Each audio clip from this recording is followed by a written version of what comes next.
গগৈয়ে কৈছে যে আপুনি বিশ্বাসঘাতকতা কৰিছে, গতিকে আপোনাৰ বিৰুদ্ধে মানে প্ৰাৰ্থী দিব। নাই, এই কথাটো ইমান দিনৰ পৰা কথা পাতি পাতি আপোনাক কৈছে যে আপুনি বিশ্বাসঘাতকতা কৰিছে। কি দৃষ্টিত কৈছে, কিয় কৈছে তেওঁহে জানিব।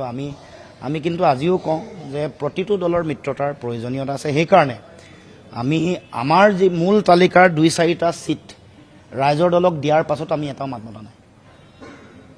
আমাৰ তালিকাখনৰ একেবাৰে মূল ছিটসমূহৰ 2-3টা ছিট ৰাইজৰ দলক অৰ্পণ কৰাৰ পাছতো আমি মনে মনে আছোঁ। কেৱল মাত্ৰ মিত্ৰতা হ'ব লাগে, সকলো ঐক্যবদ্ধভাৱে খেলিব লাগে। ছিটসমূহৰ নাম কোৱা নাই, কাইলৈ যেতিয়া সংবাদ মাধ্যমে আপোনালোক পুনৰ সুধিব কৈ দিম ছিটসমূহৰ নাম কোনবোৰ। গতিকে চাওক, আমি সদায় এইটো কথা বিশ্বাস কৰোঁ যে ভোট বিভাজন ৰোধ হ'লেই বিজেপিক পৰাভূত কৰাটো সম্ভৱ। আৰু ভোট বিভাজন ৰোধ কৰিবৰ কাৰণে ডে 1ৰ পৰা যি কথা কৈছোঁ, ৰাইজৰ জনগণৰ আগত যিবোৰ কথা ৰাখিছোঁ, যিবোৰ কৈছোঁ সেইবোৰ ৰাখিবলৈ চেষ্টা কৰিছোঁ। অকণমানো হিনদাৰি হোৱা নাই আৰু ভৱিষ্যতেও ৰাখিম। আৰু মই যি কৰি আছোঁ মই জানো, মোৰ ওপৰত নিজৰ আত্মবিশ্বাস আছে। গতিকে মই জনগণৰ ভালৰ কাৰণে কৰি আছোঁ আৰু ভালৰ কাৰণে ভৱিষ্যতেও কৰি যাম। আমি ৰেছপনচিবল, গোটেই ৰাজনীতিত আমি মানে দায়বদ্ধ ৰাজনীতি কৰি আছোঁ জনগণৰ কাৰণে। ইয়াত আগৰ পৰাই কৈছোঁ, আমাৰ নেতৃত্ব, আমাৰ দলৰ যিটো দৃষ্টিভংগী, ইয়াত কোনো ধৰণৰ ইগ' পূৰণ কৰাৰ ইয়াত লক্ষ্য নাই, কাকো ক্ষতি কৰাৰ লক্ষ্য নাই। জনগণক সহযোগিতা কৰা, জনগণৰ আশা আকাংক্ষাক প্ৰতিফলিত কৰি সঠিক আৰু শুদ্ধ সিদ্ধান্ত, সময় উপযোগী সিদ্ধান্ত লোৱাৰ আমি দলে ইতিমধ্যে সিদ্ধান্ত গ্ৰহণ কৰিছোঁ।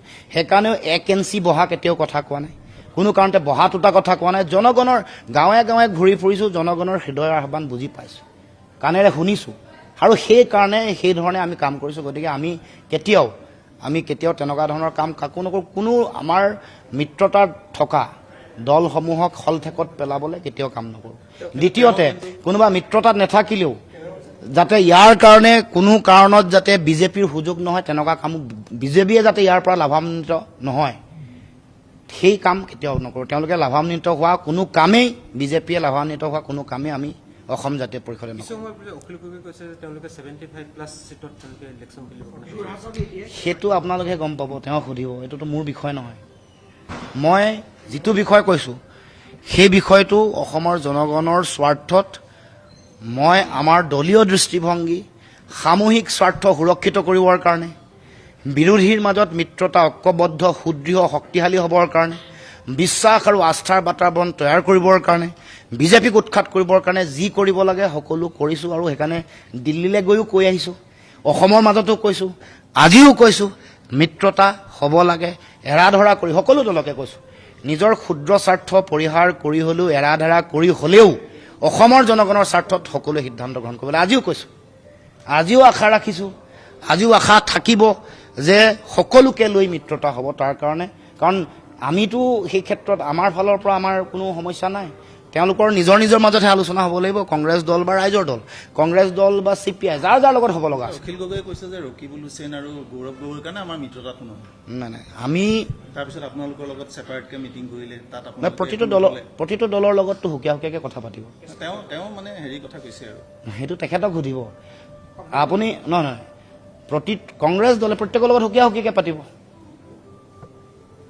সুকীয়াকৈ পাতিলেহে, এতিয়া মোৰ দলৰ ক'ত মই বিচাৰিছোঁ, আমি দলটো, আমি সভাপতি বা আমাৰ মূল সমিতিয়ে গম পাব তেওঁলোকে ক'ত বিচাৰিছে।